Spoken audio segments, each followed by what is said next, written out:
What's up, guys? Welcome back to Between the Pylons. I'm John Camacho. Thank you so much for watching. And guys, today we are talking about Kwity Paye, defensive end out of Michigan. This guy has been highly touted throughout the 2020 season until he got hurt. And then obviously throughout draft season, he has been a lock for the first round and in some cases a near lock for a top 15 pick. And guys, there is a lot to like about this dude. Let's talk about his measurables and his stats for a second. We're talking about a guy who is 6'4", 272 pounds. This is your prototypical defensive end type of guy. I mean, he's the physical specimen that you are looking for from the defensive end position. A guy who is a senior, has a total of 99 tackles in his 4-year career at Michigan, put up 11.5 sacks and 1 forced fumble. That forced fumble did come in 2018, with the majority of his sacks coming in 2019 and just 2 in 2020,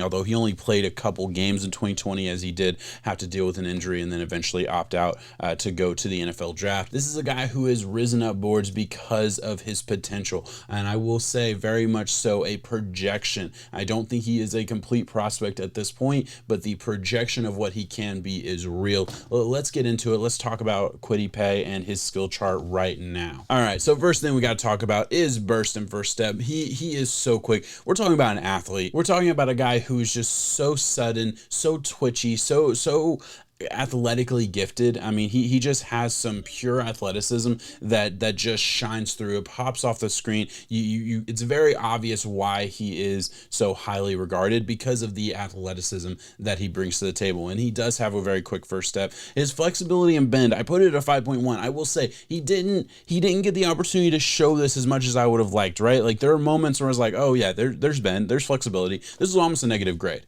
I kept watching and I kept seeing like it was almost incidental, and like flexibility and bend is so important for the defensive end, because I want to know if you can turn that corner, right? I want to know if you can get under the offensive lineman on your way to the quarterback, right? Like, that's a big thing. And I do think he can. I don't think he does it consistently. And I think the reason he doesn't do it consistently is because he is such a raw prospect. And guys, you got to remember, we're talking about a guy, like, I personally spent a ton of time scouting this guy, because I'll be honest, I watched the 2020 games that I watched. I didn't get it. I didn't. I was like, ooh, this is a top-notch guy. What do you mean? And then I went back and looked at his film from 2019 and realized, oh, that's how much he's grown in 1 year. Oh, well, yeah, this projection makes sense then. Like, that, it was a click for me. You go back and watch the 2019 game, he is nothing to what he is in 2020. And at 2020, like this season, he wasn't a complete prospect, right? So when I talk about his flexibility and bend, when I get to technique, I probably will skip over technique now just because I've already kind of hit the main point of why that's a low grade. But when I talk about flexibility and bend, I saw enough to know he can do it, but I didn't see enough consistently to put it at a higher grade, all right? Athleticism, we already mentioned. Play strength at a 6.9. He is just so physically strong. He's so good at extending offensive linemen away from him. He has very long arms and his extension is very good. And he can just like hold an offensive lineman right here on his way to the quarterback, on his way to the running back. It's impressive. It's awesome. Like, the physical strength from this dude is so real. And that kind of feeds into hand usage at a 5.3. I know it's not as good of a grade. A lot of that's like the technique, but at the end of the day, the reason it's a positive grade and the reason I'm excited about it overall, the amount of pop that he gets from his hands is real. Like, the amount of just, like, he pushes guys off of him. The hand power, the power in his arms, and specifically his punch, it's ridiculous. I mean, he's so strong and he's so powerful. You know, his push and pull is ridiculous. Just push, pull, gone. He has good club. He has quick hands. So like any counters, no, you're not gonna counter this dude as an offensive lineman. Like, he is going to be a pain in your ass. Even as unsound as he is technically, you're not gonna get hands on him. Like, you're not gonna get between his shoulder pads and drive him back. That's never gonna happen. He's just so quick. His club move is so good. You know, he needs work for sure, but just quick hands, powerful hands. I'm good with it. I'm excited about the raw potential for sure. Leverage at a 4.9. Look, he dips his shoulders into guys way too much and just kind of like loses control of the play a little bit from a technical aspect. I don't like certain parts of his game when it comes to his ability to gain leverage on a blocker. But I mean, really, the reason it's a positive grade is, like I mentioned 100 times, his extension, his long arms. He can gain leverage using his long arms and just like move an offensive lineman away from his body. And once you do that, you kind of gained leverage, right? So I'm fine with that. A lot of the things that need work are all fixable, right? You talk about him the same way I look at like a Trey Lance and the quarterback. Like everybody who's heard about Trey Lance knows that all the physical skills are there. It's just refining and reps and all those other things. I feel very similarly about Kwity Paye. Read and react, fine. 5.2, nothing wrong with that.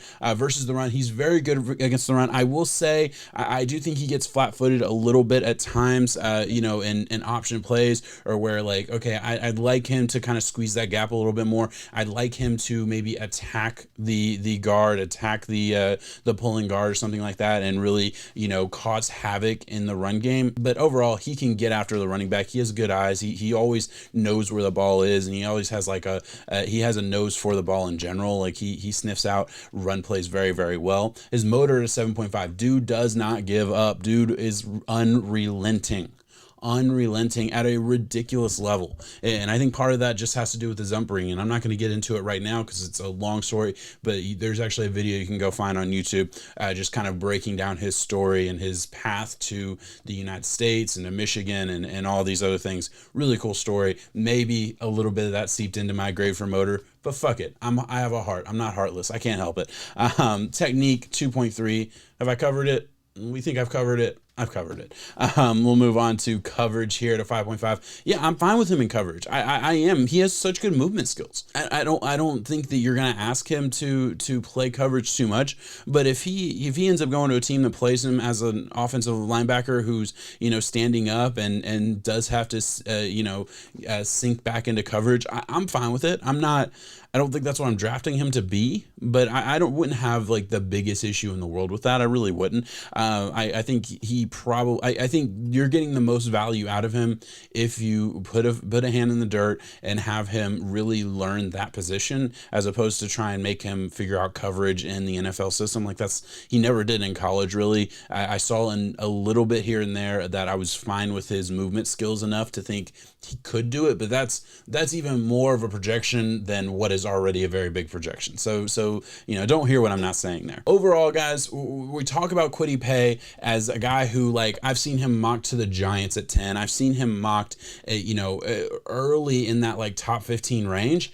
And I'll be honest, I don't get that. I think this is a huge project, and I feel very similarly as the way I felt about Gregory Rousseau, who I've done a video on, is out on my channel if you're interested in that. I think he's a big project. I like Kwity Paye way more than Gregory Rousseau.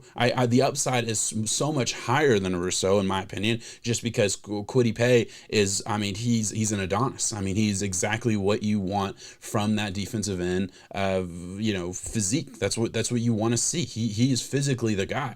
Now he doesn't have really many pass rush moves. He doesn't really, I don't think, have a feel for the position quite yet. I don't think he wins on tenacity and physical ability, but he doesn't have he doesn't blow you out of the water from a gameplay perspective. He had a really, really good game against Minnesota, and I think that kind of put him on the map for a lot of guys. I went back and watched that game twice just because I really did a lot of work on this guy, because I wanted to figure it out and figure out how I felt about him. I was very unsure for a lot of my grading process, and I went back and watched it twice. The first time, like, the big plays will wow you. The second time, it's like, okay, you take away some of the give me's, and it was really good, statistically awesome, and definitely portrayed what he is, which is a very high upside prospect. But I'm not looking at that game as a game that's like, oh, this dude is a top 10 pick. Like, I don't see it that way. I really don't. I see him as a guy who I think he's going to end up falling. I think this is a guy, I think he's very similar to a Chason last year, right? Went to Jacksonville at 20, and he was a guy who was projected in that kind of same range, top 15 type of pick. And he was one of the few defensive players that I did last year. And I talked about him as a guy that I thought, was somewhere between 20 and 30 as far as a prospect and where I would have drafted him. And that's about where he went, right? So I feel the same way about Kwity Paye. I like him more somewhere in the late 20s. I don't know if the Dolphins at 18, I would be fine with. And I'm a Dolphins fan, right? So I always use my Dolphins as a little bit of a litmus test. Is like, how do I feel about that? I don't hate it. I wouldn't love it. I think that's kind of where his floor starts for me. And I know he's been mocked a lot earlier, so maybe that's not how the NFL feels. But for me and my projection, that's kind of how I feel about it. I think he's a guy who's going to be like falling on draft day. I project that. I can see us talking about him at 22, 23 and being like, when's Kwity Paye going to go? How has he not been drafted? And, you go back to this video and be like, oh, yeah, well, John said that's about where he should be go. So, hey, we'll see. Maybe I'm totally wrong. Maybe the Giants take him at 10. I don't know. I will say, last thing I want to say on this video is I still like Jalen Phillips more. I did a video on Jalen Phillips, came out on Monday of this week. I highly suggest you go check that out. I think Jalen Phillips is like the top defensive end edge rusher guy in this class. I think he's a lot more polished than Kwity Paye. I think he has a similar physique and similar, upside as a Kwity Paye. So I don't look at Kwity Paye as the number one as is I think what the consensus is as far as what I've seen. For me, it's Jalen Phillips. I'm a big fan of his. You can check out my video on that and see why. But all right, guys, I will end it right there. Thank you so much for watching. Please let me know where you would like to see Kwity Paye go in the first round. What is your ideal landing spot? I'd love to hear what you think. Thank you so much for watching. If you are not subscribed and you're enjoying the content so far, why not hit that subscribe button? Help me out a little bit. Like the video if you've enjoyed it, and check back next time for more videos. Peace out, guys.